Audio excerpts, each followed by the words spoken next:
गिनती की पुस्तक में, ठीक है।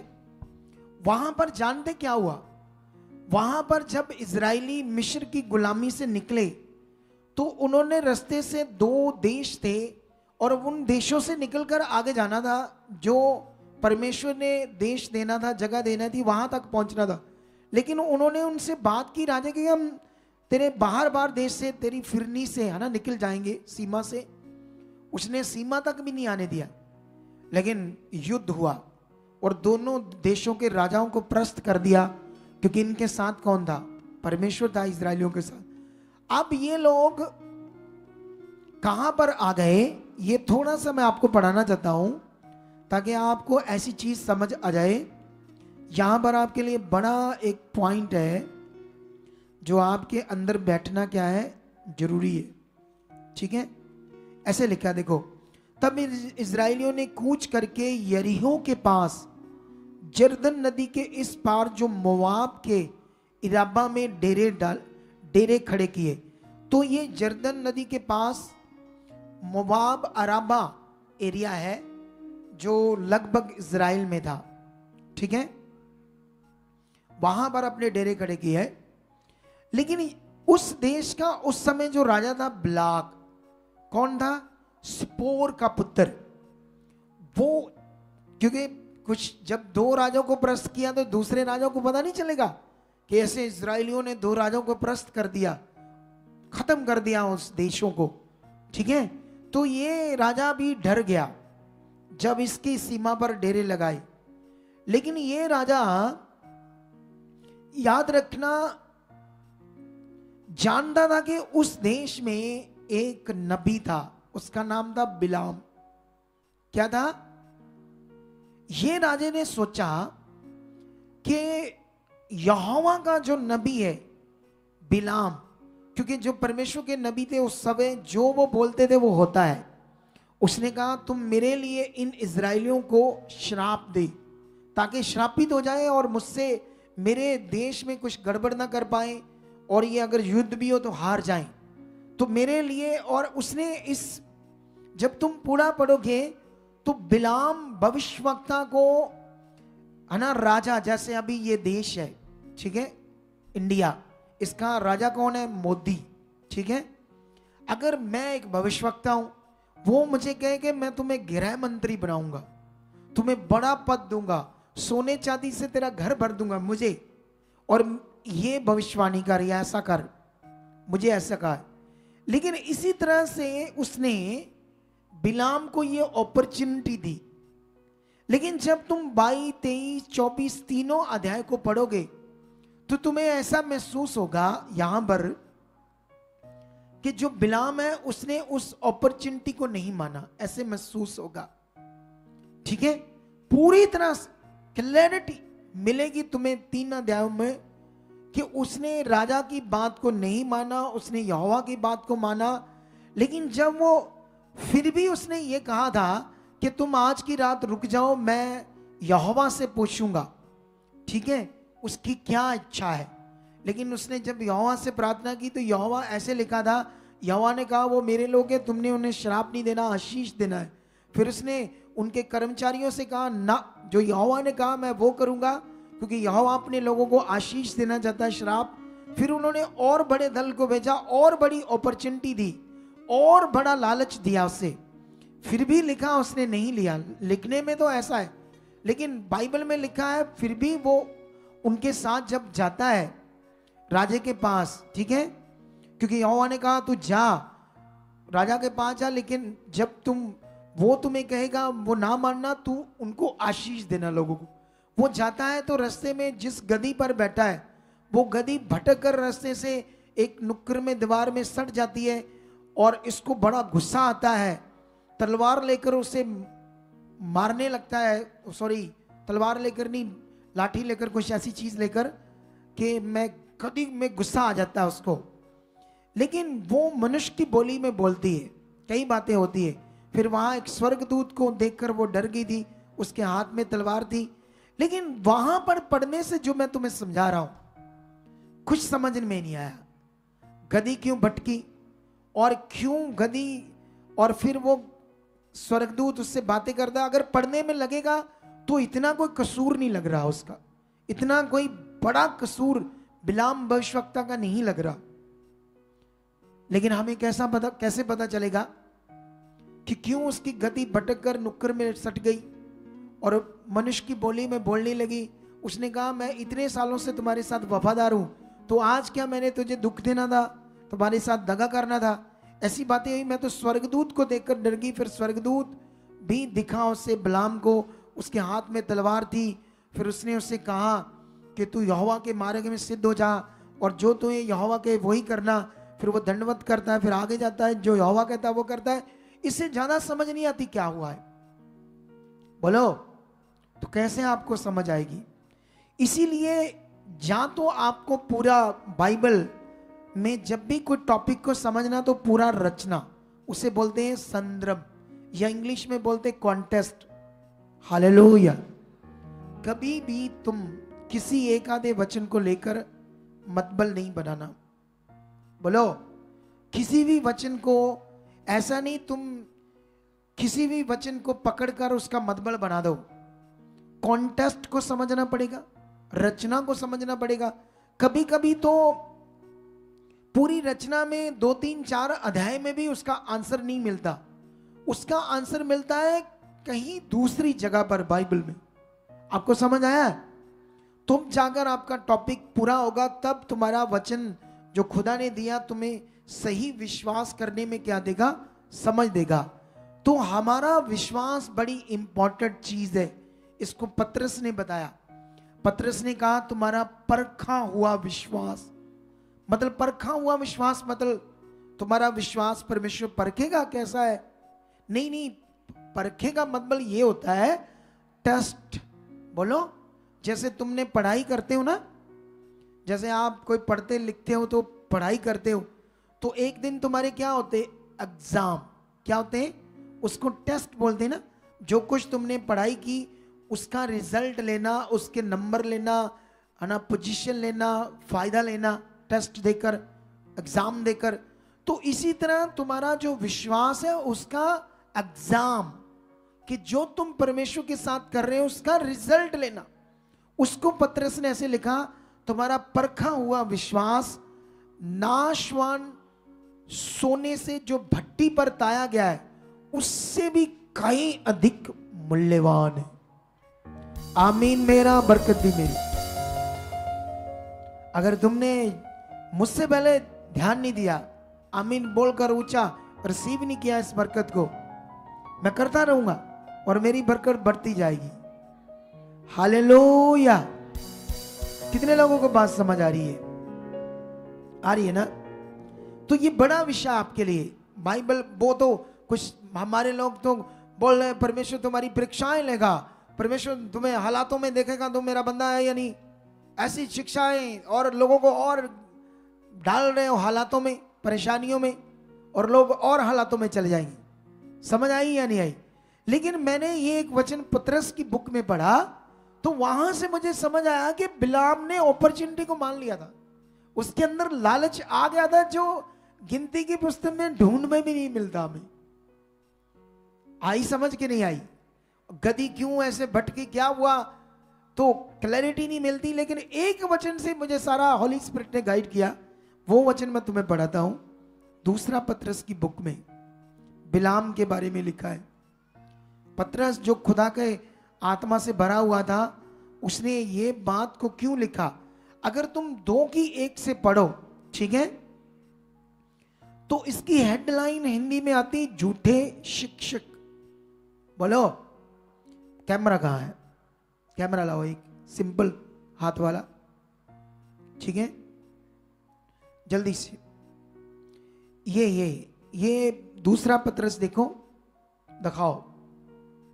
हाँ वो देखो दूसरा पतरस, ये 2 अध्याय ऊपर क्या लिखा? झूठे शिक्षक। नीचे ये बातें स्टार्ट है। अगर यहां से पढ़ोगे, क्योंकि जब परमेश्वर ने उन स्वर्गदूतों को जिन्होंने पाप किया नहीं छोड़ा पर नरक में भेजकर अंधेरे कुंडों में डाल दिया ताकि न्याय के दिन तक बंदी रहे, और प्राचीन युग के संसार को भी ना छोड़ा वरन भक्तिहीन संसार पर महाजल प्रलय भेजा, पर धर्म के प्रचारक नूह समेत 8 प्राणियों को बचा लिया। लेकिन यहां अब तुम 2 का 1 से लेकर पढ़ते जाओ, क्या बातें हो रही यहां पर, यह समझना जरूरी है हमारे लिए। हालेलुया। क्योंकि परमेश्वर का वचन कीमती चीज है, तुम्हारा यहां आना कीमती है, तुम्हारा बैठना सुनना ध्यान देना कीमती चीज है। तो मैं क्यों वॉलंटियर को बोलता हूं पीछे खड़े हो, जब मैं मास प्रेयर करता हूं, मास प्रेयर खत्म होते ही कुछ लोग दौड़ जाते घर में। वो उनके लिए बुरा है, वो उनका शारीरिक जीवन है, वो पता नहीं बस का बहाना मानते क्या करते हैं, दिमाग कैसे लगा है। लेकिन हम लोग आपके लिए कर रहे हैं, हम लोग आपको राइट करने में लगे हुए हैं, हम लोग आपके साथ कोई जबरदस्ती नहीं कर रहे। हम चाहते हैं आपका भला हो, हम चाहते हैं आप अनुशासन में आ जाओ, हम चाहते हैं आप आज्ञाकारी बनो। लेकिन जो शरीर में उन्हें गुस्सा लगता है, कई लोग लंगर खाने में झगड़ा करते हैं क्योंकि शरीर में ये बात वो बात, कई बातों में आगे पीछे। जहां भी तुम जब ये रचना पढ़ोगे तो ऐसी बातों से बात हो रही है, जो आगे पीछे जो गलत चीजें करते हैं, उन गलत चीजों करने वाले के लोगों के बारे में खुदा का कलाम है कि अगर वो ऐसा करते रहेंगे तो वो बहुत गड़बड़ जीवन जी रहे। अगर तुम इसको पढ़ते जाओ, ठीक है, अगर मैं थोड़ा सा पढ़ दूं तुम्हारे लिए, तो ये क्यों बात हो रही है ना। वहां पर शुरुआत में लिखा परमेश्वर ने उन स्वर्गदूतों को, ये स्वर्गदूत कौन से थे, जो लूसीफर के द्वारा गवाए गए, जो अब स्वर्गदूत नहीं दुष्ट आत्माएं बन गई है, ये उनकी बात हो रही। ये शायद कई लोगों को नहीं पता है इसके बारे में, कई प्रचारकों को, लेकिन खुदा ने मेरी बुद्धि बहुत खोली है। ये वो दुष्ट स्वर्गदूत हैं जो लूसीफर के द्वारा गिराए गए थे। इन्होंने आकर नूह के समय में बड़ी गड़बड़ की, इसीलिए जल प्रलय आया। इन्होंने लोगों को पाप में इतना ज्यादा डाल दिया, इनको बंदी बनाया गया न्याय के दिन के लिए, ठीक है। और ये बातें हो रही है। 6 में लिखा सदोम और अमोरा के नगरों को विनाश का ऐसा दंड दिया कि उन्हें भस्म करके राख में मिला दिया, ताकि वे आने वाले भक्तिहीन लोगों की शिक्षा के लिए एक दृष्टांत बने। मतलब जो सोदोम और अमोरा के साथ हुआ, राख बन गए क्योंकि उन्होंने परमेश्वर का निरादर किया, आज्ञाकारी नहीं की, इसीलिए वो भस्म हुए, पाप करने लगे उसके बनाए हुए इंसान। तो ये आने वाले भक्तिहीन लोग, मतलब जो परमेश्वर के वचन को नहीं मानते, आज्ञा को नहीं मानते, उनके लिए एक दृष्टांत है कि अनआज्ञाकारी लोगों के साथ क्या हुआ। ये सीखना पड़ेगा हमें, क्या बात हो रही है, ठीक है।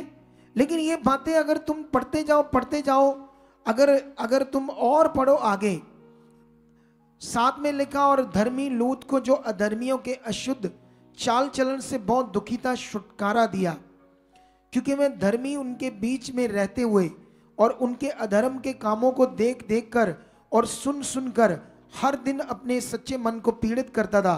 तो प्रभु भक्तों को परीक्षा में से निकाल लेता और अधर्मियों को न्याय के दिन तक दंड की दशा में रखना भी जानता है, विशेष करके उन्हें जो अशुद्ध अभिलाषाओं के पीछे शरीर के अनुसार चलते हैं और प्रभुता को तुच्छ जानते हैं, खुदा के अनुग्रह को, उसके प्रेम को तुच्छ जानते। तुम बीमार हो जाओ, हॉस्पिटल में जाओ, सुबह 7 बजे हॉस्पिटल में गए हो, अभी तक नंबर नहीं आया, रात को 7 बज गए, 8 बज गए, हटोगे वहां से, बोलो। लेकिन तुम हट जाते हो यहां से। तुम इस खाने का मतलब, हम तुम्हें बना रहे खुदा के साथ खड़े, तुमसे फायदा नहीं लेंगे हम कोई, तुम्हारा भलाई करना है हमने, तुम्हें डिलीवरेंस देनी है, तुम्हारे भले के लिए, आशीषों के लिए सारी मेहनत कर रहे हैं हम। कुछ बच्चे यहां अपना घर बार छोड़कर रात दिन कुंवारे बच्चे लगे हुए, तुम्हें आदर करना चाहिए। छोटी छोटी बातों से गुस्सा करते हो, छोटी छोटी बातों से मन खराब करते हो, खाने के विषय को लेकर, कोई और विषय को लेकर यहां चर्च में। जब प्रभु ने कहा जो मेरे लिए प्राण देगा वो अपना प्राण बचाएगा, जो अपना प्राण बचाएगा वो गवाएगा। उसने तो अपना प्राण देने तक तुम्हें वफादार मांगा है। तो छोटी छोटी बातों में तुम वफादार नहीं हो तो प्राण तो बड़ी दूर की बात है। अगर मौका आया, कभी विरोध हुआ हमारे लोगों का खतरनाक, तुम्हें मौत जैसा हालात लगा, तुम तो सबसे पहले मुकर जाओगे, मैं नहीं जानता यीशु को, मैं तो वही गया ही चर्च में। उसी दिन उद्धार तुम्हारा गया जिस दिन तुमने इनकार किया। हालेलुया। कितने लोगों को बात समझ आ रही है? वो लोग जो प्रभुता को तुच्छ जानते, तो यहां शिक्षा हो रही है। यहां शिक्षा करते करते आगे लिखा वह लोग ढीठ और हठी है, ऐसी चीजें हो रही। अगर पढ़ते जाओ तो कई चीजें गलत जो करते हैं, लेकिन मैं तुम्हें पढ़ाना चाहता हूं, ये बातें करते करते उन लोगों के लिए जो गलत है ना, गलत जिंदगी जीते हैं, उनकी बातें हो रही है। और 14 में लिखा उनकी आंखों में व्यभिचार बसा हुआ है और वह पाप किए बिना रुक नहीं सकते। वह चंचल मन वालों को फुसला लेते हैं, उनके मन को लोभ करने का अभ्यास हो गया है। वह संताप की संतान है, वह सीधे मार्ग को छोड़कर भटक गए और बिहोर के पुत्र बिलाम के मार्ग पर हो लिए, जिसने अधर्म की मजदूरी को प्रिय जाना। हालेलुया। यहां पर उसकी बात हुई है बिलाम की, कि बिहोर का पुत्र बिलाम ने अधर्म पाप की कमाई को प्रिय जाना, लेकिन वहां पर तो लिखा नहीं, ये पतरस ने लिखा है, पर उसके अपराध के विषय में उलाहना दिया गया, यहां तक कि अबोल गधी ने मनुष्य की बोली से उस भविष्यवक्ता को उसके बावलेपन से रोका, जो लालच लेकर राजा की बात लेकर अपने लोगों को क्या देने वाला था? श्राप। लेकिन जब वहां हम जाते हैं, वहां तो लिखा ही नहीं, तुम तो कुछ और पढ़कर प्रचार कर दो या और विश्वास कर दो। इसीलिए ये बातें समझना क्या है जरूरी है, क्योंकि हमारा विश्वास राइट चाहिए, हमारी धार्मिकता राइट चाहिए, हमारा अंगीकार राइट चाहिए, हमारे पास वचन की नॉलेज राइट चाहिए। अगर नहीं है तो तुम फंस जाओगे, तुम शैतान की जुक्ति में फंस जाओगे। आप जानते हो, मैंने इस बार, क्योंकि जब हम तेल पानी नहीं देते लोगों को, प्रार्थना किया हुआ ऐसी चीजें नहीं देते, मटेरियल हम लोगों को इस समय पवित्र आत्मा का प्रबंध है उसके बारे में जानू करवाते हैं, क्योंकि बिना आत्मा से तुम कभी भी अच्छी जिंदगी नहीं पा पाओगे। बिना आत्मा के द्वारा तुम कभी भी परमेश्वर के साथ अच्छा नहीं चल पाओगे। तुम हालातों में रहोगे, प्रॉब्लम्स में रहोगे, मुश्किलात में रहोगे, अगर तुम आत्मा के द्वारा नहीं चले। चाहे तुम यहां भी आते हो, अगर तुमने ध्यान नहीं दिया, आत्मा के द्वारा प्रैक्टिकल नहीं किया, आत्मा की प्रैक्टिस क्या है, आत्मा के द्वारा चलना क्या है, ये तुम्हें समझ नहीं है, तो तुम शरीर में रह जाओगे, बुद्धि लगाओगे, आगे पीछे रहोगे, छोटी छोटी बातों से गुस्सा करोगे, ऐसा हो जाएगा तुम्हारे साथ। समझ आया या नहीं आया?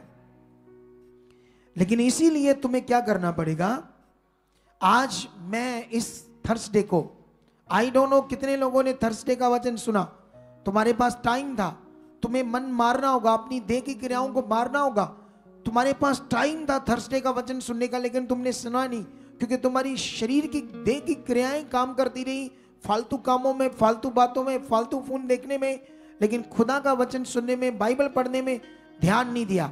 लेकिन तुम प्रैक्टिकल करना पड़ेगा तुम्हें रोज, है ना। मैं भी, जब मेरे साथ भी ऐसी चीजें होती थी, मैं भी बोलता था, परमेश्वर मैं रोज बाइबल पढ़ रहा हूं, मैं अच्छे से पढ़ रहा हूं, परमेश्वर मेरी प्रार्थना अच्छे से हो रही है। मैं प्रैक्टिकल करता था, एक दिन मेरा हो गया सब कुछ अच्छा। हालेलुया। मेरे साथ भी मुश्किल आती थी। तुम वीरवार का वचन नहीं सुनते थे, तुम्हारे पास टाइम है, तुम्हें परमेश्वर के सामने रखना है, तुम रखते जाना, देखना फिर मजा क्या आता है, सच्ची जबरदस्त होगा। लेकिन मैं तुम्हें बताना चाहता हूं, मैं वीरवार को, थर्सडे को मैंने तेल के ऊपर सिखाया था, क्योंकि मैं ये क्यों सिखा रहा हूं आप लोगों को, क्योंकि तुम्हें कोई भी पढ़ाकर कहेगा तुम्हारा पास्टर गलत है, देखो यहां लिखा है तेल के बारे में, ये यूज करना है, ऐसा लिखा है। तो मैंने तुम्हें ना याकूब की पत्री 5:13 में जो लिखा तेल के बारे में, उसके बारे में जो खुदा के आत्मा ने मुझे बताया, उस पर ध्यान दिलाया था। वहां पर ऐसे लिखा है कि तुम में अगर कोई रोगी है तो प्राचीनों को बुलाओ, वो उन पर तेल मलकर प्रार्थना करें और विश्वास की प्रार्थना से रोगी बच जाएगा। अब दोनों में परमेश्वर का वचन तेल से बच जाएगा, तेल से भला होगा, या विश्वास की प्रार्थना से? बात को पकड़ना पड़ेगा। अच्छा हुआ वहां पर ऐसे लिखा था कि विश्वास की प्रार्थना से रोगी बचेगा, और बाइबल में यह लिखा विश्वास करने वाले के लिए सब कुछ हो सकता है। अगर तुम पूरी बाइबल पढ़ोगे तो तेल के बारे में जो लगाकर चिंगाई चुंगी हुई कोई, उसमें 2 बार लिखा है, हजारों बार विश्वास के बारे में लिखा है। अगर वोटें पड़े तो 2 वोटों वाला जीतेगा कि 1000 वोटों वाला? अरे 2 जगह वाली को तुमने इतना बढ़ा दिया और 1000 जगह वाले को नॉर्मल कर दिया। तो विश्वास मेन है आपका मन का, ये सबसे बड़ा विषय। उस वचन को उस दिन मैंने सिखाया, लेकिन ये वचन ना एक मरकस में लिखा था, सबसे ज्यादा कंफ्यूज करता था मुझे ये वचन। तो मैंने इस पर प्रार्थना की परमेश्वर के आगे, क्योंकि ये भी तेल के ऊपर लिखा था। आज मैं तुम्हें रचना बताऊंगा, रचना क्या होता है, कंफ्यूजन क्या होती है इस वचन से, तुम्हें क्लैरिटी दूंगा, क्योंकि परमेश्वर मेरे साथ है मुझे सब चीजों को समझाने के लिए। हालेलुया। ये वचन पढ़ेंगे मरकस 6 का 12 और 13। इसी वचन से बहुत सारे लोग पढ़ाते हैं और समझाते हैं, ये देखो तेल के बारे में लिखा, तुम बाइबल को आगे पीछे करते हो, जो लिखा है वो प्रभु ने कहा है ना, ऐसे करके लोग गुमराह करते हैं। लेकिन यहां पर पढ़ो क्या लिखा है। 12 में लिखा, तब उन्होंने जाकर प्रचार किया, मतलब चेलों ने, कि मन फिराओ। 13 में लिखा, और बहुत सी दुष्ट आत्माओं को निकाला, किन्होंने? चेलों ने, और बहुत से बीमारों पर तेल मलकर उन्हें चंगा किया। इस वचन से मैं भी कंफ्यूज था, बोलो, क्योंकि लिखा तो है, लोग तुम्हें पढ़ाएंगे और तुम्हें गुमराह कर देंगे, और तुम भी फिर तेल पानी यूज करोगे, और जो मैं तुम्हारा प्योर विश्वास बना रहा हूं परमेश्वर के साथ, वो भी तुम्हारा फिर मिक्स हो जाएगा इस सोने की तरह। जब इसका नाम बड़ा है सोना, कीमती चीज है, लेकिन इसमें मिलावट है। तुम्हारे विश्वास में मिलावट चाहिए या प्योर चाहिए? बोलो, प्योर विश्वास एक दिन तुम्हें बड़ी जिंदगी देगा, जब ये पूरा कंप्लीट बन जाएगा। ठीक है, चलो, मैंने 2 वचन पढ़े थे, इससे मतलब बना दिया तुम्हारे लिए। अब इसको पीछे से पढ़कर इसका कॉन्टेक्स्ट चेक करते हैं। ये पीछे से रचना पढ़ने के बाद समझ आएगी ना हमें, ये क्या बात हो रही थी, क्यों लिखा हुआ है। ठीक है, चलो मैं इसको पूरा पढ़ता हूं। जब चेलों को यीशु मसीह ने क्या दिया? अधिकार। क्या दिया? अधिकार दिया कि जाओ, जाकर लोगों में, गांव-गांव में, नगरों में क्या करो? सुसमाचार बांटो, प्रचार करो। और उस समय अधिकार देकर क्या क्या बातें हुई यीशु चेलों के बीच में, इसको हम पढ़कर चेक करेंगे क्या बातें हुई। रचना पूरी पढ़ेंगे उस वचन की, फिर हमें समझ आएगा यहां मैटर क्या था, अंडरस्टैंडिंग क्या थी। ठीक है, चलो पढ़ते हैं। 6:7 में लिखा, यीशु ने अपने 12 को, मतलब चेलों को, अपने पास बुलाया और उन्हें 2-2 करके भेजने लगा, और उन्हें अशुद्ध आत्माओं पर अधिकार दिया। यीशु ने उन्हें आज्ञा दी, मार्ग के लिए लाठी छोड़ और कुछ ना लो, ना तो रोटी, ना झोली, ना बटुए में पैसे, परंतु जूतियां पहनो, और 2-2 कुर्ते ना पहनो। और उसने उनसे कहा, जहां कहीं तुम किसी घर में उतरो, तो जब तक वहां से विदा ना हो तब तक उसी घर में ठहरे रहो। जिस स्थान के लोग तुम्हें ग्रहण ना करे और तुम्हारी ना सुने, वहां से चलते ही अपने तलवों की धूल झाड़ डालो कि उन पर गवाही हो। तब उन्होंने जाकर प्रचार किया कि मन फिराओ, और बहुत सी दुष्ट आत्माओं को निकाला, और बहुत से बीमारों पर तेल मलकर उन्हें चंगा किया। हालेलुया। रचना पूरी ये है। अब मैंने पढ़ दिया, लेकिन मुझे पता तुम्हें समझ नहीं आया। तुम्हें समझाने के लिए अभी मुझे और कई कुछ करना पड़ेगा बाइबल के अंदर से। चलो इसी वचन को, क्योंकि ये वचन एक ही वचन मत्ती, मरकस, लूका, यूहन्ना, यीशु मसीह ने जो कुछ किया था 4 चेलों ने लिखा है। कितने चेलों ने? एक चंगाई को 4 चेलों ने सेम लिखा, एक विषय को 3 चेलों ने सेम लिखा, सेम। उसी बात को, ठीक है। तो इन चेलों के, इन्होंने जो लिखा है इसको हम लूका ने भी लिखा और मत्ती ने भी लिखा है, और इसके बाद यही वचन हम लूका में पढ़ेंगे सेम, ठीक है।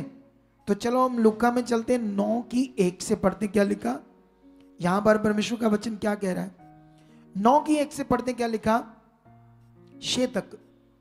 फिर यीशु ने 12 को बुलाकर उन्हें सब दुष्ट आत्माओं और बीमारियों को दूर करने की सामर्थ और अधिकार दिया, हालेलुया।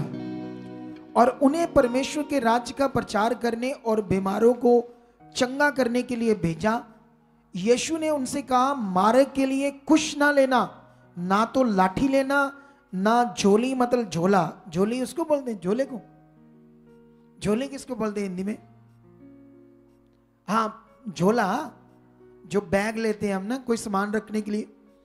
ना तो झोली लेना, और ना रोटी, ना रुपया, ना दो कुर्ते, मतलब एक ही कुर्ता डालना, दूसरा भी ना लेना।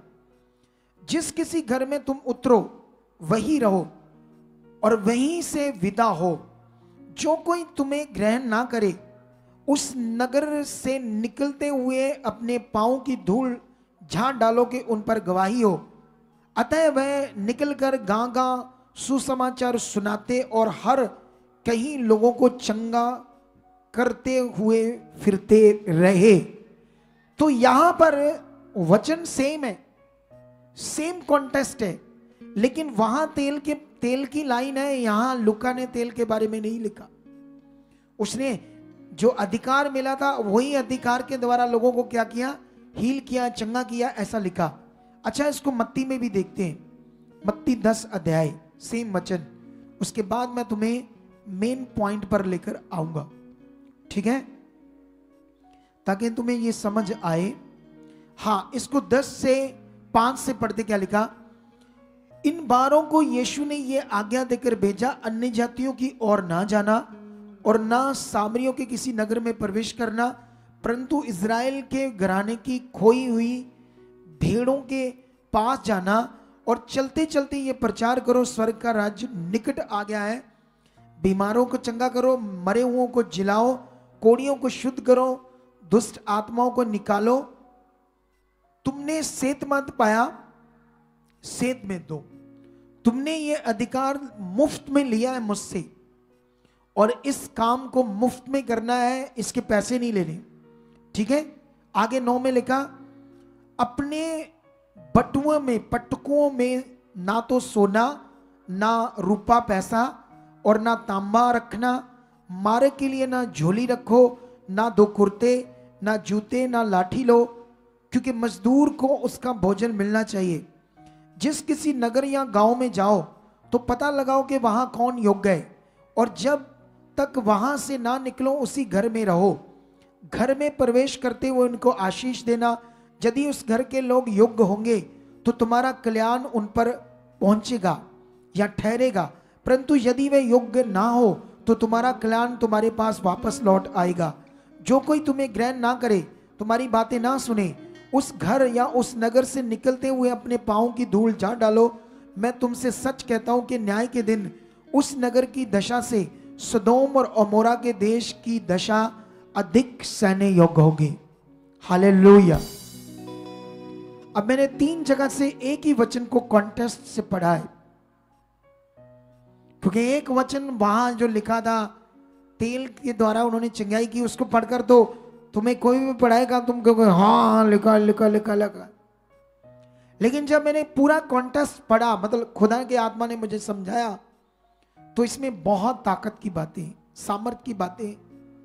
अगर तुम्हारे अंदर ये सामर्थ की बातें नहीं बैठी, तुम एक बहुत निचले लेवल के बिलीवर रह जाओगे। टुकड़ों पर पलने वाले, बिच बिच करने वाले, रोने धोने वाले और मरते रहने वाले, रू रू रू रू करने वाले, कभी भी तुम्हें परमेश्वर के साथ असली जीवन, असली अनुभव नहीं समझ आएगा। हालेलुया। अगर तुम्हें अच्छे से समझ नहीं आया, चलो मुझे ये बताओ, जो यीशु मसीह ने उन्हें सामर्थ और अधिकार दिया, ये अधिकार कहां काम करता है? सबसे पहले ये पॉइंट था यीशु का, बोलो हमारे मन के अंदर। जो यीशु मसीह ने उन्हें वचन दिया कि जाओ, मैं अशुद्ध आत्माओं पर, बीमारियों को दूर करने का तुम्हें सामर्थ भी देता हूं और अधिकार भी देता हूं। ये वचन उनके कहां बैठना चाहिए था? मन में ना। ये मन की चीज है या मटीरियलिस्ट चीज है? ये मन की चीज है, यीशु ने उन्हें बताई। तो वहां पर उन्होंने उस बात को अपने मन में रखा और उस दिए हुए अधिकार को यूज कैसे किया? विश्वास के साथ, मन के विश्वास के साथ। समझ आया ना ये अधिकार क्या होता है जो यीशु ने दिया? सबसे बड़ी बात यीशु मसीह ने जो उन्हें सिखाई वो आपके लिए बड़ी पावरफुल है।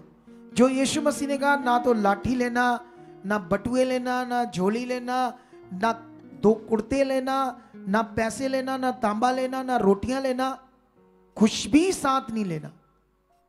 ये सबसे पावरफुल विषय था, क्योंकि यीशु मसीह उन्हें एक आत्मा का जबरदस्त अनुभव करवा रहा था कि तुम्हें किसी भी चीज का सहारा नहीं लेना।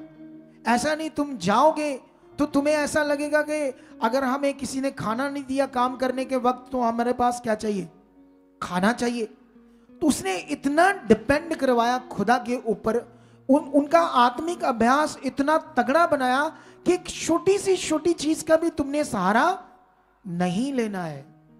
सोच कर देखो यीशु के बारे में। कॉन्टेक्स्ट तो ये कहता है, अगर यीशु मसीह इतनी बड़ी चीजें समझा रहा था, ना कपड़ा लेना, ना लाठी लेना, ना रूपा लेना, ना सोना लेना, ना चांदी, ना कोई दूसरा कुर्ता लेना, ना बटुआ लेना, किसी भी चीज को, क्योंकि तुम्हारे लिए जब तुम जाओगे, तुम मजदूरी कर रहे हो, तुम सेवा कर रहे हो, तुम्हारे लिए इंतजाम कौन करेगा हर चीज का?